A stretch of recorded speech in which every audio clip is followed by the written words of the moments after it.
Hi, and welcome to Chin Hairs and F-Bombs, Conversations with Girlfriends. This is your gal pal, Sal, and today I have a lovely guest with me, an honorary girlfriend for today only. My guest is my Mr. Benjamin. Hello. Thanks for making me your lovely girlfriend. So we are in the Lady Lounge, and I'm like knighting you as a girlfriend for this podcast. Wow. Yeah. It's a lot of pressure. Yeah, you're the first guy on this podcast and probably the last. And see if I make it through first. Today, we are going to talk about burnout. Yeah. I only talk about fun things. So let me go ahead and say a little bit about the podcast in case, I don't know, this could be someone's first time listening. So thanks for tuning in. Chin Hairs and F-Bombs is a place where I chat with my girlfriends about things that are important to us. And it was born out of real conversations and lunches and walking and just hanging out with my friends and talking about the shit that's important to us. So that's what this is. Today we're going to talk about burnout, and we're going to start by introducing ourselves. I'm SallyAnn Gray. I'm a writer living in Maine. It's really hard to introduce yourself. Mhm. It's really hard to be like, oh, this is who I am in one sentence. And I've done this so many times, I feel like people probably know who I am. Benjamin, who are you? Hi, I'm Benjamin. I'm an engineer, a designer, and Certified weirdo. yeah, definitely a weirdo. Engineer and a designer, Yeah, basically. Kind of sums it up, I think. sure. Hey, how do we know each other? Maybe we should ask, how don't we know each other? Ben and I have been married for, 18. is it 18 years? I don't remember. I think it's 18. I Maybe have it's to do 17. math. No, I think it's 18. You know what? I cannot do math right now. It's the not end of the allowed week. it's not allowed in the Lady Lounge, is it? I make sure nobody has to do math down here. Math is optional. So we've probably been married for 18 years. We've been together for 23. I'm making all of this up. I don't even know. A long damn time. That's what It's you're been trying a to say. really long time. We met in college in Manhattan, Kansas, the Little Apple. So this is going weird, and I'm going to edit a lot of this out. Or maybe edit it all out. Yeah. This may just be like us getting our weirdos out. It might be. Yeah. It's like this is like our technical Run through run. like a dry Yeah. run, but it's Right. wet. running while wet. Oh no. I'm running wet these days. Okay, let's pretend like this isn't gonna go out into the world. Because I don't think I it don't is. think it is. It's so bad. All right, cool. So we're just practicing. Okay. And we're checking my equipment. Okay. That's what married people do, right? You had to check my equipment before we got married It used to to be make sure. it used to be a game. Now it's more like a responsibility. It's like, hey, is everything okay down there? Is everything where it's supposed to be? Hold on. Does this look infected? Oh, don't do it. Don't say that. It used to be sexy when you called me doctor, and now it's Oh no, now I'm like, hey, is this mold? Oh, God. Oh no. We are cracking each other up. nobody else gives a shit. This isn't going out to the real world. All right, we're going to talk about burnout. So here's the thing. Ben and I have both experienced burnout, which sucks ass. And it was at the same time, wasn't it? That's pretty close. They were back to back, I think. Ugh, God. How did we survive that? Barely did. Barely, yeah. Yeah. So I'm going to back it up and I'm going to say, hey, what the hell is burnout? I feel like you just hear the word and you're like, oh no, I get it. But burnout is when you just got nothing left and you're physically exhausted, you are emotionally exhausted, and everything sucks. Wouldn't you agree? Yeah, I think particularly it's the mental side of things that you got you got nothing. You know, Yeah. your gas tank is empty and it's still trying to suck gas out of you. Oh, totally. Yeah, the gas tank is absolutely empty. And in this modern life, you just got to keep going is the problem. And I think all of us were like operating in the red, and then we just kept going, and that's how we got burnt out. Yeah. I mean, you could probably define burnout a few different ways. The way that we've experienced it is it got so bad that we had to change something. I mean, I imagine there's versions of burnout that are, I don't know if it'd actually be burnout or it's like near burnout, but people who get to that same level of just desperation, but Yeah. don't change anything. Ooh. Yeah. I don't know what that looks like. I mean, because Let's maybe for the sake of just of our discussion, burnout is sort of that transition point, that act of something giving, something changing. yeah. I'm not saying that's a technical definition, but like the way that that's the text that I've experienced in the context I'm thinking of it in. Oh my God, you're such a nerd. Hi, I'm an engineer. Let's do this, nerd. What led to your burnout? I think it's probably complicated, and as I was going through it, I don't know that I realized it, but the way that it sort of manifested itself with me is I was working in a job where I was putting in more than I was getting out. And I'm in the fortunate position to be able to more or less separate that experience from the financial side of things. And I think for me, it's just that realization that what that job is taking out of you versus what it's giving back is, it's a deficit. Yeah. You're constantly in debt to essentially to the emotional side of your work. Well, and then it spills to everything else. Yeah. So for you, the burnout was all work? I think it was largely work, but I mean, there were also stresses at home that I'm not sure that I even maybe were aware of at the time. Raising kids, being in a relationship, supporting your spouse supporting you. Mm-hmm. Yeah. I think yours was heavily on the work side, your burnout, but there definitely were other factors that were just like pulling. Whereas for me, my burnout it may have been more caregiver burnout than work. I don't know. It was both. For me, I was giving everything at work and I was giving everything at home, and for too long. And then I felt like I broke. And so my breaking point was when I was working really, really hard. I was working full time and just not taking enough breaks and not taking care of myself, no self-care. It was definitely that I'll rest when I'm dead bullshit.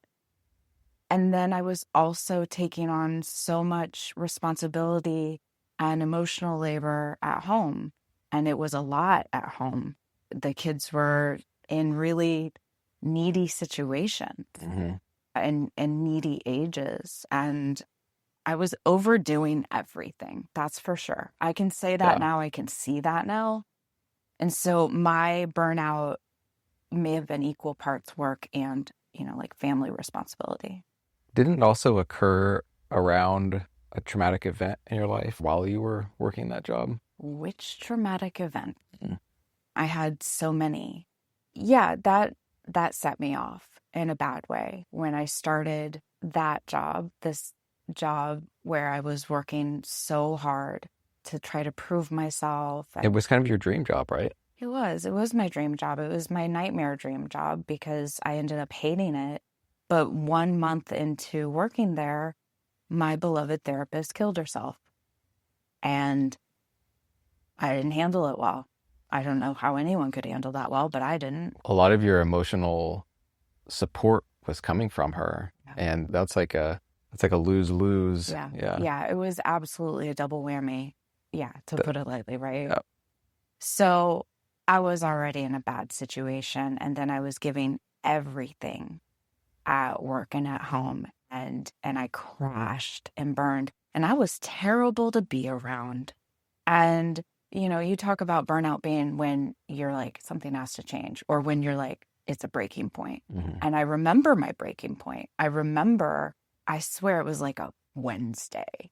It's very clear in my head that I had worked all day and taken no breaks and probably didn't eat and just dumb ass shit. And then I had to feed everybody. And I made dinner, and then we're sitting down to eat. And I'm really mad from my work day. And I just made dinner, and like I'm just resenting everything in the world, and I hate everyone. And I slammed down the meal on the table, and it was like I stepped outside of myself for a moment, and I was like, oh, I am awful to be around. And I was just like, this isn't worth it. This is not the memory that I want my kids to have of their mom.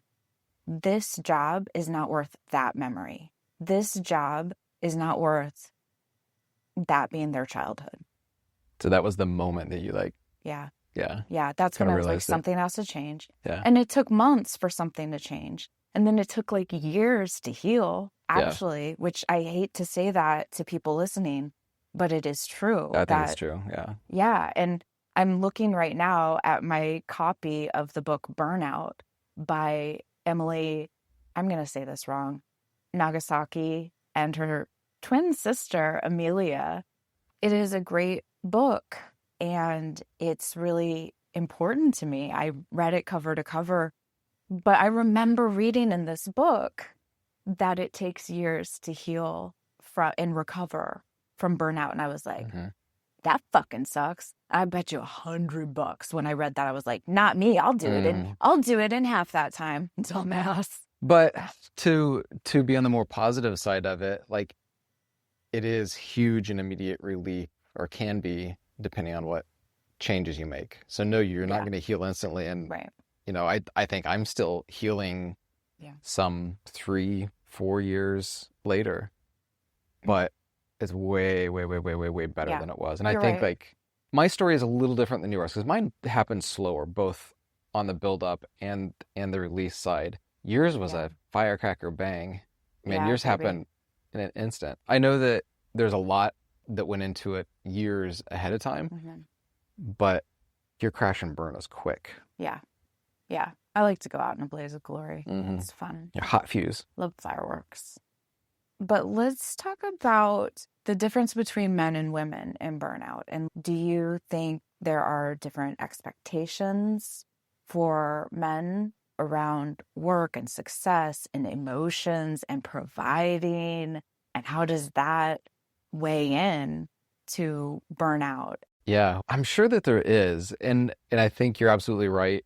Just from a social norm perspective, women do more of the cooking, women do more of the child rearing. It's the caregiving. Yeah, and all the other stuff that goes on.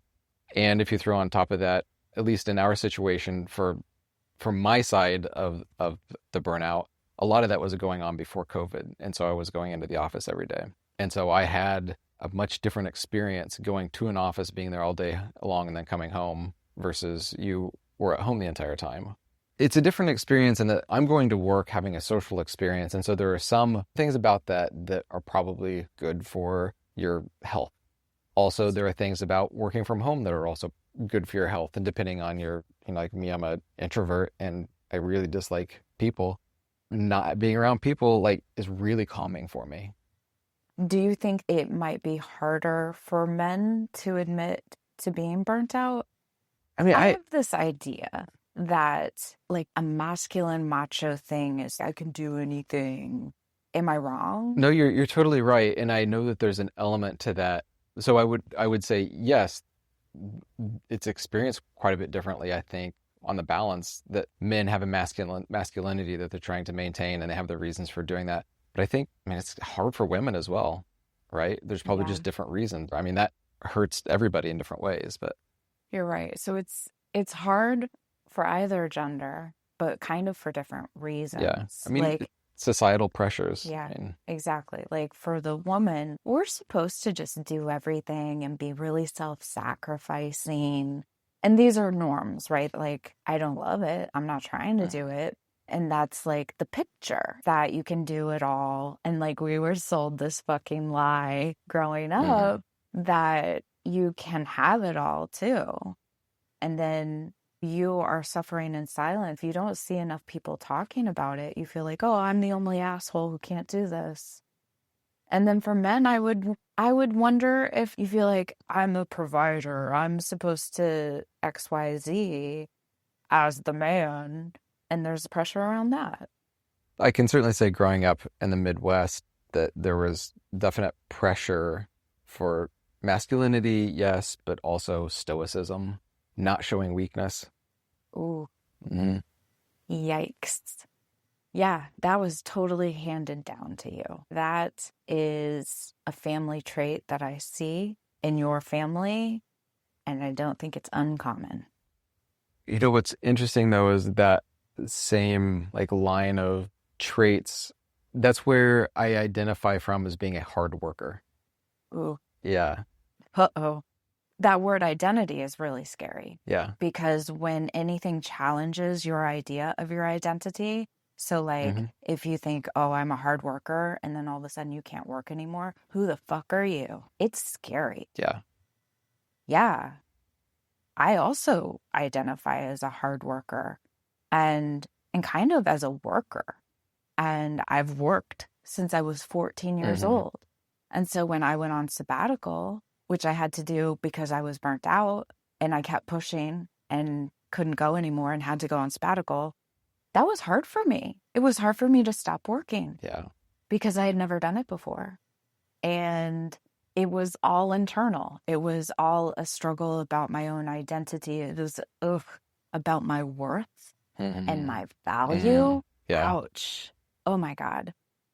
And when I started wrestling with that stuff, I was like, I do not like this. Like, I don't like how this makes me feel. I don't like what I've built around this. It doesn't exactly align with my values that I'm only worthy of what Hmm. if I'm working. Like, oh God, what the fuck is that? That's gross. And so I had to untangle a lot of value, like worthy stuff at that time. And it was hard for me. It was hard for me to go on sabbatical and not make any money Hmm. and not be providing any income to the family. That gave me guilt. I think you did a good job of making that known. Like you identified it and you said it out loud. And it's allowed me to be sensitive to it and supportive. You shared your feelings, your thoughts on it. That's who I am now. Yeah. And I'm a big verbal processor. I do a lot of verbal processing on you, which is code for I talk a lot. But that's part of my process. Hmm. And I had all these big, ugly, weird, uncomfortable feelings, and I had to work through them. And one of the ways that I do it is writing in my journal. And another way that I do it is in talk therapy. And another way that I do it is talking to you Yeah. and my other girlfriends. You know, we haven't talked about COVID. Remember COVID happened in there? Remember those days? Yeah, I fucking remember those days. COVID was very hard for me as an extrovert who was really active outside of the house before COVID and then took the job of keeping my family safe very seriously. Yeah. So put all this pressure and stress on myself and then didn't have all of these outlets that I used to have. That's the footing you had taking into that job. I was in a bad way. Things were really hard for me. Okay. How did burnout impact your relationships? How did burnout impact How did burnout impact your marriage, Benjamin? I experienced work burnout over the course of years, and it was a slow, gradual build. So it's really hard for me to point to an event and be like, this is when I was burnt out with regards to our relationship. It probably just I worked a lot. A lot of my energy and emotion and attention went to work, and I didn't have as much when I came home. Yeah, And the more that I started to resent my job, I think just the like more inward and inward I became. that's true. Yeah. Yeah, I was talking to a friend who's partner is in burnout right now, and she said that she feels like she walks around on eggshells. Yeah, there are similarities between your experience and mine in that while we're talking about work burnout kind of specifically, your burnout started years before that. Probably, emotionally started in your mid 20s, late 20s, and then kids, had that, and a physical relocation Yeah, and just a lot of stuff that was adding to the pile. And there's always going to be stuff on the pile, and hopefully you're always taking stuff off the pile. I wasn't But taking stuff off the you pile. aren't, I don't think. No. Yeah, And so you had a slowly growing pile, and it may not have been exactly work, and I had a slow growing pile that was work. mhm. Where I think we start to differ, though, was that I had kind of a slow resolution to it, and like we said, yours was pretty fast. So I think the way it impacted our relationship is just this building tension and me probably growing more distant. Yes. Yeah, I feel like the boat, the sailboat, was the only place you were happy for a while, Mhm. and I was miserable Mhm. on the boat. Yeah. And I was in such a situation where I felt like you needed it, but I was sacrificing myself. Mhm. Yeah. Mhm. Yeah. So and my friend, it's like you kind of sacrifice yourself for the other person. You're like, oh my God, they're hurting so much right now. They need my support. So I'll pick up more. I'll pick up more of the burden, the emotional burden, the physical burden, the housework or whatever. At that time in our relationship, I was like, I don't love being on the boat every weekend, but this is the only place Ben's happy, so I'll do it. Mhm. And for my friend, he's offloading stuff and she's taking it on. And so you hopefully temporarily rebalance Mhm. some of the Yeah, responsibilities. that's part of a relationship is a give and Yeah. take. Yeah.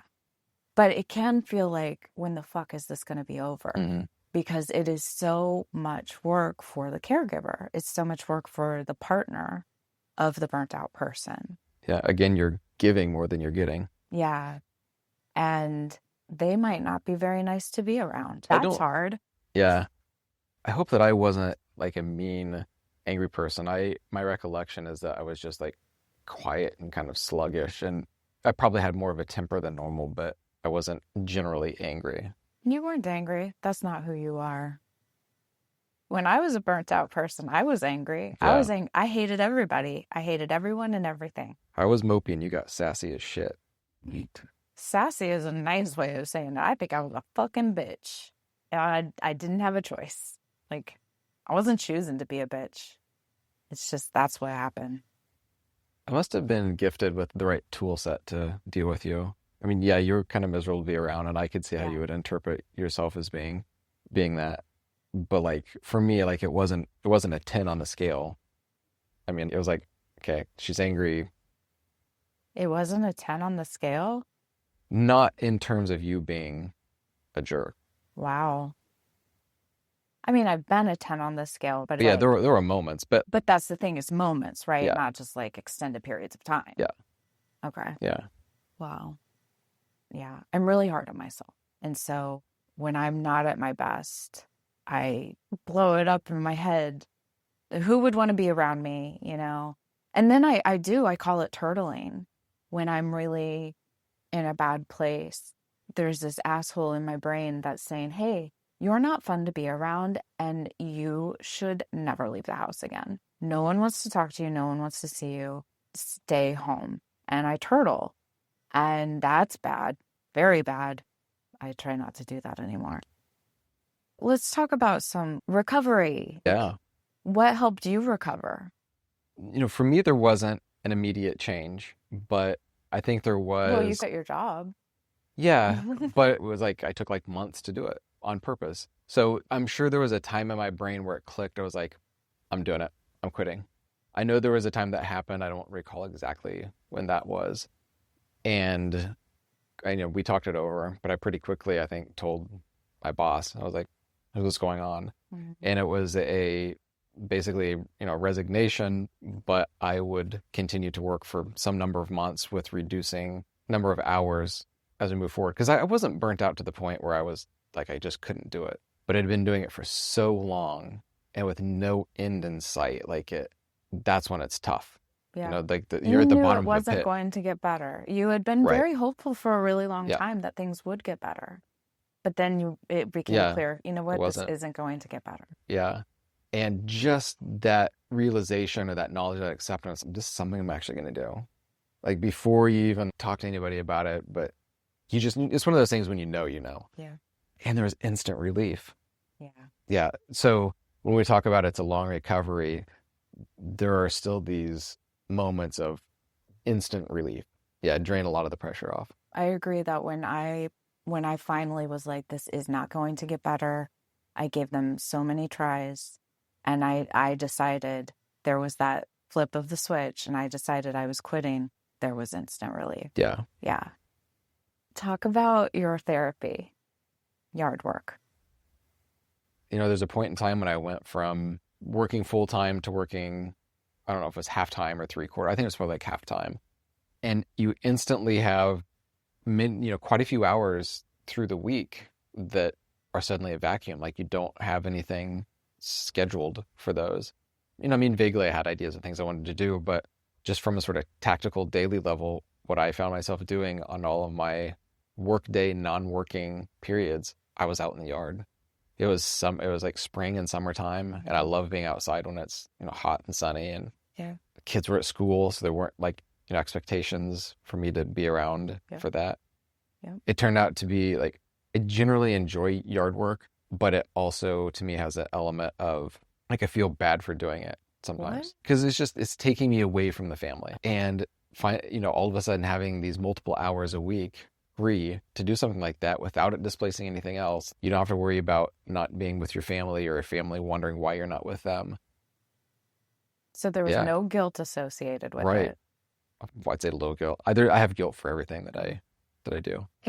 Catholic. God. So I just thought it was, I don't know, funny, cute, but that was your therapy. You were outside and you were moving your body. Yeah. You were connecting with nature. Yeah, it was your therapy. And in the book Burnout, they talk about embodiment. They talk about moving your body to complete the stress cycle and to get stress out of your body, to get trauma out of your body. It is helpful to move. Yeah. And I have personally experienced that. And so I got it. Like when you started doing yard work, I was like, wow, Ben's outside again or whatever. Right. And like neighbors were like, God damn, your yard looks great. But it was your therapy. Yeah. And you're right. It worked and it was good for you. Yeah. And it was exercise too. Yeah. It was like all the good things. It was the opposite of what I was trying to leave. It was physically outside, not inside. Mm-hmm. I didn't report to anybody. You were alone too.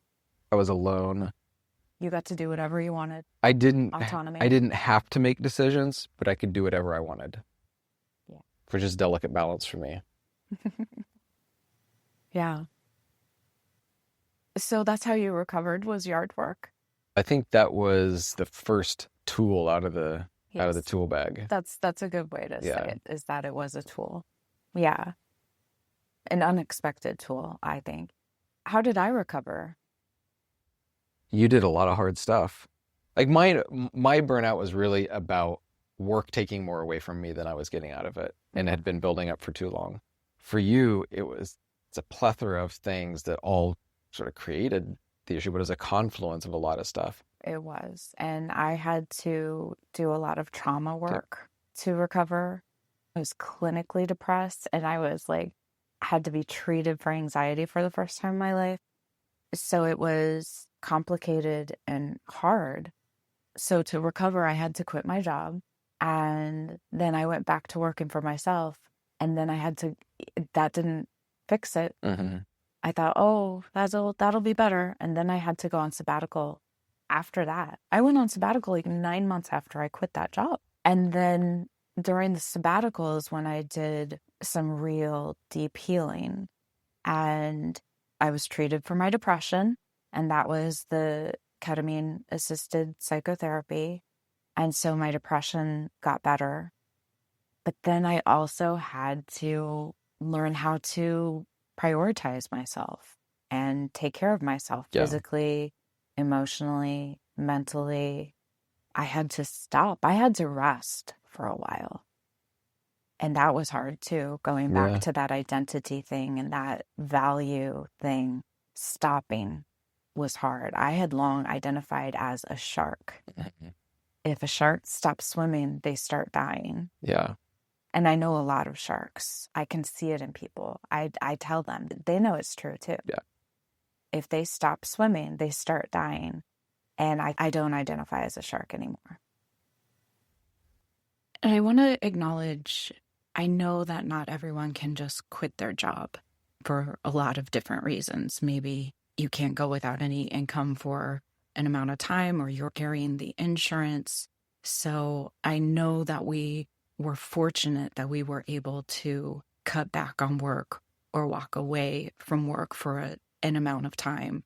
And also, we changed our finances to make that work, because we did start making less money and we had to make adjustments. The whole family did. And that was scary. You don't tend to think that you're going to make less money, but we knew the trade-off was our mental health. And so we made the necessary adjustments so that we could work less and walk away from work for an amount of time. But I know that isn't possible for everyone. I think you did a lot of accepting about yourself during that time. I think that's a lot of what you did, was sort of learning to accept who you are. Yeah, I had to see my own role in everything. So it wasn't just a bunch of bad things happened to me and I'm a victim. Oh, I had a bad boss. Oh, my therapist killed herself. Oh, I went through a friendship breakup. Oh, look at me, I'm the victim. I had to see my role in all of it. And a lot of it was some bad patterns of overworking, of perfectionism, of taking care of everyone but myself. Yeah. That's like the biggest one. Oh, oops, here's another one. Swallowing all my feelings. Yeah. Oops, that's a big one. And I had to learn I can't do that anymore. I had to come to a breaking point, and my body said, you cannot do this any longer. Yeah. You cannot ignore your own needs and wants any longer. You cannot silence yourself any longer. You cannot sacrifice yourself trying to be convenient and not a burden. And a lot of these patterns have an origin. And I had to look at those origins. I had to look at my childhood, and I had to look at the experiences that shaped me and then figure out a way to do it better. That meant digging up some shit too. Yeah. Which was painful. Yeah. Painful and hard and not fun. You know, it's interesting. You know, we break a lot faster than we heal. And my burnout was, let's call it 5 years ago, 4 years ago. Like, I'm still recovering from it. I think I'm having a pretty slow recovery process. You broke really quick and hard, but you're also fixing yourself quick and hard. I'm not saying it's like in an unhealthy way. You're aggressive with it. I do things with gusto. Oh, I'm an extreme person. you're a lot. I'm a lot. I have always identified as an extreme person. She's got a big personality. Doesn't sound like a compliment. but I'm really trying not to be an extreme person anymore. But I do big things. I Well, do big there are things. things I think that you like to be extreme about, and then I think there are things that you feel like you're expected to be extreme about.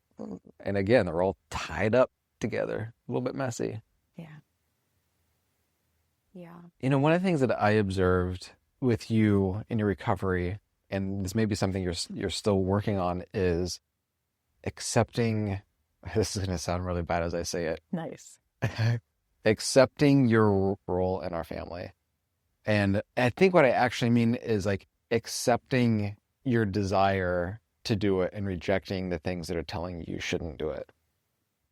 I think I also bristle against the things I think I'm supposed to do. Right. So Yeah. I have been fighting forever against what I think people or society or the patriarchy or whatever says women should do. Yeah. And when I am actually good at something that is stereotypically, mothering or Yep. woman, it makes me crazy and I want to fight it. And I feel like you've really learned how to do that. And again, it's Yeah. accepting part of you, like maybe being more in touch with your identity. Something that I've been trying to do is lean into what I'm really good at instead of trying to improve the things I'm not. And so that is being honest with myself about what I'm best at and the things that I'm not best at, not doing them. And I Yeah. used to just do them and then kind of suffer in silence or fucking Google everything, how to or whatever, YouTube tutorials on everything, thinking that I had to do everything great. And I'm trying not to do that anymore. It's okay to be okay. I struggle with that one a lot too. And I think it definitely like ties into burnout in terms of the, pressures of the expectation. There's expectations, and then there's like also, and whose expectations? Are they mine or are they Right. other people? And then also like my personal standards for myself, which are too high. Yeah. That's a bad thing. What do you do differently now? Good question. So here's one of the things that was a struggle for me with the identity of burnout with work, is that I get a lot of satisfaction from the work that I do. It does fill some of my cups. And so even when I was going through burnout, I was still getting, some payback in that cup of enjoying what I was doing. It's those things that you do that you don't even realize the time is going by. That's flow. And, things that you would, sort of choose to do if you could, and you get to. So then working from home for myself and not having, like when you have a job and you go, especially if you go into a job, you have like the thing that you're doing there. When I'm at home, I can be doing anything. And my tendency, like if I just left things unchecked, is I would probably end up doing a lot of work because I enjoy doing that. Like at any given point in time, what do I most want to do? A lot of times it's my work, but I know that I shouldn't just do that. And a lot of times when I try to do something else, I feel this guilt for not working, even though I'm still doing the work that I need to do, spending plenty of time doing it.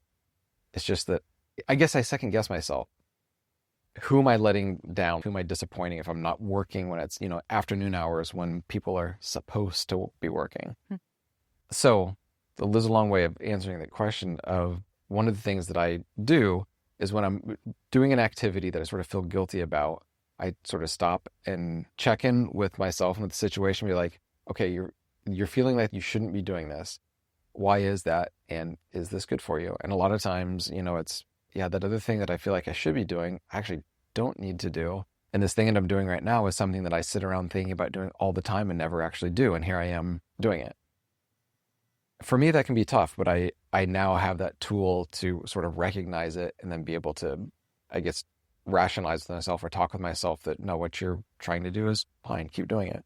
Instead of feeling guilty all the time that you're not doing a different thing. Remember I told you I think I just always a residual level of guilty. Wow. You're a really productive person too. Like you get a lot of shit done. Can be. Again, that's another one of those things that I like to do that, but I also feel like that's kind of expected as well. By who? Uh-oh, Good you question. crazy. Yeah. Wasn't that why we're here talking? Yeah, because you're crazy. Yes. Okay, now I'm asking myself, what do I do differently now? Fucking everything. I am a new person. Every cell in my body is turned over. Mm-hmm. What do I do differently now? I do not overschedule. I do not overcommit time. The way that I handle my time and the way that I spend my time is completely different. And I do not cave to obligation like I used to. Yeah. Yeah. So many things have shifted for me. The kind of work that I do, the people that I work with. Well, like your physical routine, like My routine's the totally the different. way you're taking care of yourself. Yeah. I mean, So something yeah, different I do now is I exercise every day. exactly. Yeah. And that was something else that got me through burnout was walking. Oh, buddy, did I walk a lot. Man, there was one day when I worked at the Nightmare Dream job that I was so fucking mad. I went for a 6-hour walk. Was it a hike? No, it wasn't. Was I walking in the woods? Sure. I walked out of our house, out the front door, and I came back 6 hours later on foot. Damn. Yeah, that was a day. I had a lot of feelings walking, but walking saved me. Walking was so good for my mental health, so good for my physical health. And I also learned how good weightlifting is for my physical and mental health. And so it's a non-negotiable now. And so I exercise every day. And Monday through Friday, I'm probably at the gym at 8 in the morning. Gym rat. Oh, it's so weird. So weird. So that's different, is prioritizing exercise. But I know my limits better now. And that's different. Like last night, my son really wanted something from me late at night, and I was done. I was spent. I had parented from 3 p.m. to 11 p.m., and I could not do it any longer. And I locked him out of my room. And it felt like a shitty move. And I did it anyway because I knew he was going to be fine. But he wasn't bleeding, you know. But I couldn't sacrifice myself. Nope, not going to do it. No. Living with that guy's like always like playing a game of chicken. Who's going to give first? You know, what could have happened last night is you said, no, no, no, no, until he put up such a fight. You're like, okay, fine. Right. And it's almost like you're each just seeing how high you can go. That's a power move, man. And you took it up to the next level. You're like, here's how far I'm willing to go. And I picked up his tiny body, moved him out of my room, put him in the hall, shut the door, and locked it. oh, Cool parenting moment. But that was my limit. I Yeah. was at my limit. he didn't bother you anymore. No, he didn't. And he's still alive. Mm-hmm. He's survived. So knowing my limits better now is definitely a change from before. And respecting my own limits. Is there anything else that you wanted to say about burnout? One thing that I guess I didn't share was the moment that I realized I was burnt out. Tell. Let's just say it happened as I was typing into Google how to know if you're having a heart attack. As I am typing this into Google, before it hit enter, like I had realized, and when I was like, okay, this is something's going to change. And I think I knew deep down inside that what I was actually having was just a panic attack. Don't say just. Okay, that's a good point, but I would rather have a panic attack than a heart attack. Yes. But that morning I was driving into work. My chest had been tight for like months, maybe years. I don't know. Mm-hmm. And I think I'd actually kind of gone through a bit of a relaxing period. Like I think some things had eased up at my job. But there was one morning when I was going in and my chest it had that stiffness and it ached and it hurt. And it kind of got worse and worse and worse to the point where it really felt like, I mean, I don't know what a heart attack feels like, but the way that was feeling, I was like, this could be a heart attack. And that was on my way into work. I was driving and got to work and I walked in. I don't think I like looked or talked to anybody. Just walked straight at us and didn't even sit down. I was still standing up typing into my computer as I was typing into my computer, and also like mentally I was already walking to my truck to go. There was a nearby emergency clinic. Yeah. And I get in there and I feel crazy anyway. And I kind of walk over the counter. There's a handful of people in the waiting room. And I think by that point in time too, like I was feeling a little bit better. There was something just about admitting that there's some kind of a problem and doing something about it. Yep. That was my moment when like you realize it, like there was a burst of relief. So I felt crazy walking into this emergency clinic, and I walk up to the counter and I see a sign that says, please take a number and wait unless you think you're having a heart attack and tell us immediately. And I walked in, I was like, I think I'm having a heart attack. And within like seconds, I was in a room and somebody had come in and was starting to check on me. And actually, as time went on a little bit, like they didn't seem like they were in such a huge hurry. Like they got me into a room really quickly. And I think somebody checked me, like probably, feeling my pulse and maybe listening to my heart. And then they kind of walked out. They came back a little bit later, a little less sense of an urgency and, stuck some things on me to test me. And then that kind of took a while. Like they didn't come in the room for a little while. And finally they did. And I think it was the doctor came in and said something like, you're definitely not having a heart attack. Your heart looks absolutely perfect. Like there's no issues with it. Have you had any stress in your life? Oh my God. And yeah, so that was like the free fall of the moment from me making that realization, was that typing it into Google and then being asked by a medical professional if I've had any stress in my life recently. That was the moment. Wow. Yeah. And I don't know if in that moment I knew that I was going to quit. I don't think I did. I think at that point in time, it was just a big relief to be told medically that you're burnt out. Yeah. And, quite different words, but really openly, I think that's kind of what it boils down to. Yeah.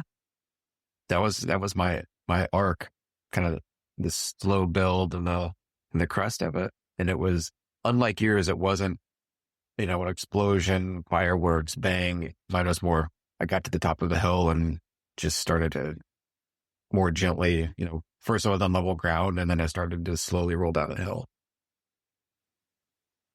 I don't know if I have anything else to add about burnout. What about from a generational perspective, how, we inherited things from our parents and they inherited things from their parents, and, coming down from time depression and different generations, different eras, what is our generation passing on to our kids?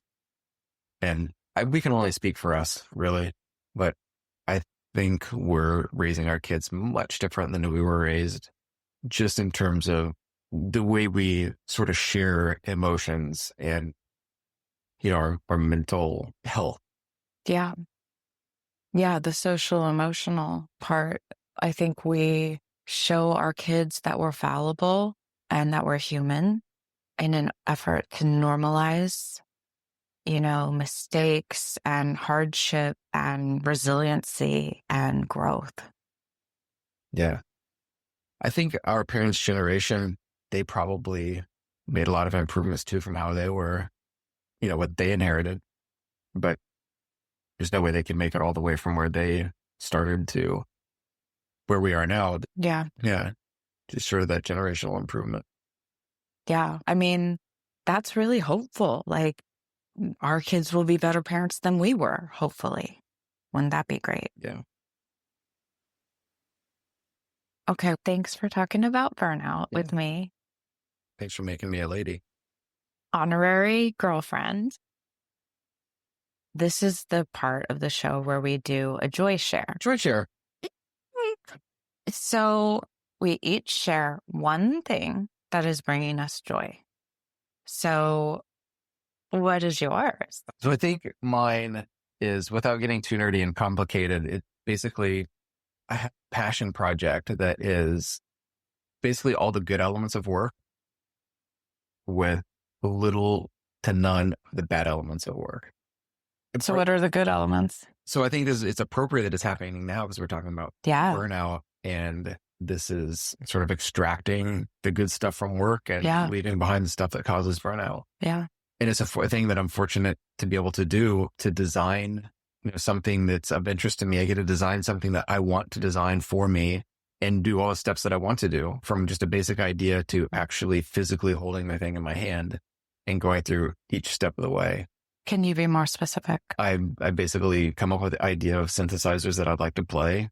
I design them, mechanical, electrical, software, and then I make them physically and put them together. I haven't actually gone through this entire process yet. Yeah, you're in it. This is one of the things that I've been thinking about for years. Yeah. And now I'm in a fortunate position that I can work on it. So, and I'm currently, like, this moment in a phase of being really excited about it, making some really good progress, like making some step changes. Yeah. Cool. Okay. My joy share has a lot of similarities because it is a passion of mine and it's something I'm creating. So it is this online community of women and female identifying and non-binary people. So I made this group and I'm calling it the Figuring It Out Club. And it's just a place for women to learn from each other and support each other. That's what I want. We have so much to learn from each other.